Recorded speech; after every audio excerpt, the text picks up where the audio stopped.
এই হচ্ছে আমাদের আজ সকালের চা। প্যান্ডেল রেডি। প্যান্ডেল দুটো একদম ভিআইপি লোক কলকাতা থেকে এসেছে, তারা প্যান্ডেল বানাচ্ছে। হ্যালো বন্ধুরা, আশা করছি সকলে ভালো আছো আর সুস্থ আছো। আমার চ্যানেলে আরেকটা নতুন ব্লগে তোমাদের সকলকে স্বাগত। সকাল থেকে যে কী ব্যস্ত আর কী ব্যস্ত, তো চা খাওয়ারও টাইম নেই জানো। আর মা তো গিয়ে বসে রয়েছে উঠোনে, মোথায় গোবর টোবর না কী দেবে জানি না। আর এদিকে আমি চা বসিয়ে দিয়েছি, সাথে আছে পাঁপড় ভাজা।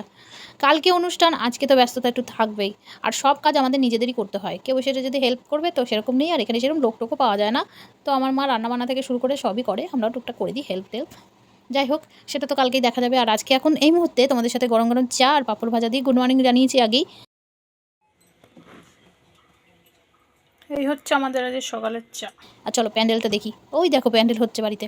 প্যান্ডেল বলতে কি, আগে যেন বাস টাস পুঁতে অনেক বড় প্যান্ডেল হতো, কিন্তু এখন হচ্ছে কি বাড়িটার জায়গাটা প্রচণ্ড কমে গেছে। তার জন্য একটু তিরপল খাটি দেওয়া হয়েছে, আর বেশ চারিদিকটা ঘিরে টিরে দেওয়া হবে। এই যে আমাদের প্যান্ডেল রেডি। আর এদিকে দেখো আমার দুষ্টু আর মনা দুজনে মিলে ব্রেকফাস্ট করছে।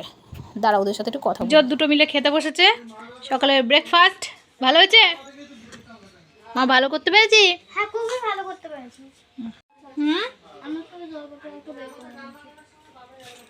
জল তুই ছোটটা না, ছোটটা না। অনেক কাজ আছে আজকে বাবু, ঠাকুর সিংহাসন সাজাবো। দুষ্টু ভালো হয়েছে মা? টেস্টি? আচ্ছা, তাদের খাওয়া দিয়ে দিচ্ছে, তার ঝামেলাটা অনেক কমে গেছে।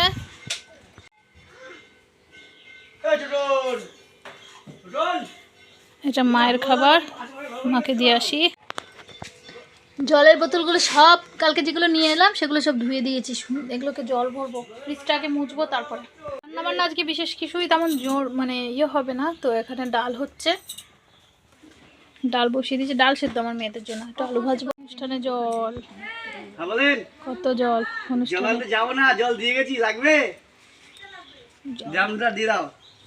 আজকে হচ্ছে উচ্ছে ভাজা, এখানে ভাজা, এটা হচ্ছে পটল ভাজা, আর আছে আম দিয়ে ডাল। এই হচ্ছে আজকের মেনু।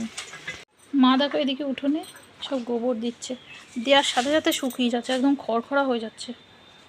এই দেখো,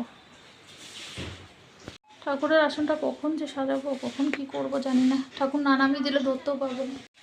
জল এসছে অনেকক্ষণই হয়েছে। এদিকটা মারো আর ঝাঁটাটা, এদিকটা করো। উঠোনে গোবর দিলে কি ভালো লাগে দেখতে না। এই যে কালকে যে অর্ডারটা দিয়েছিলাম সেইটা এখন মা সেট করছে। দেখো সেই কভারটা মা সেট করে পেতে ফেলেছে।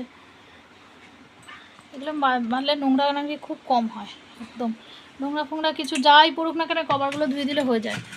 পরেরটা পেতেছে, এটা এখানটা দিয়ে সব থেকে বড় ব্যাপার, কাগজপত্রগুলো সব রাখা যাবে। ওপরে একটা ফুলদানি রেখে দেবো। সবজি বাজার সব রেডি। এখানে আমি টক হবে বলে কত কাঁচা আম এনে রেখেছে দেখো, আর এটা হচ্ছে পাকা আম। গিটগুলো খুলতেই পারছি না, এমন গিট্টু পেকে গেছে। কি করছো মা?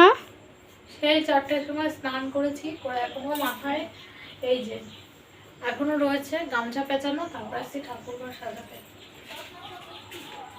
ঠাকুরের সিংহাসন সাজিয়ে তারপরে মাথাটা আটকাবো, তারপরে বসবো তরকারি কাটতে। ও মামা, অনেক কাজ তাই? অনেক রাত। দেখতে মনে হয় সিংহাসনটা কেমন লাগছে? খুব সুন্দর লাগছে মা।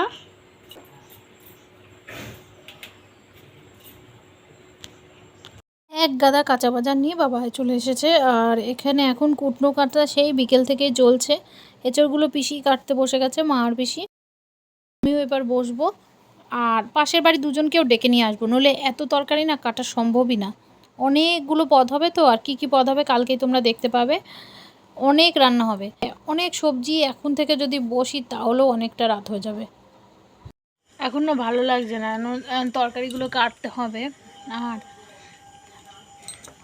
অনেক কাজ আছে, তরকারিগুলো কাটতে হবে। আর ব্লগটাও আজকে আর বাড়াবো না, এখন একেবারে দেখা হচ্ছে কালকে।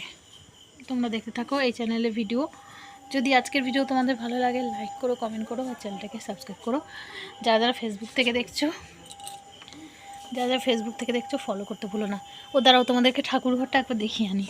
এই হচ্ছে ঠাকুরঘরের লুকটা।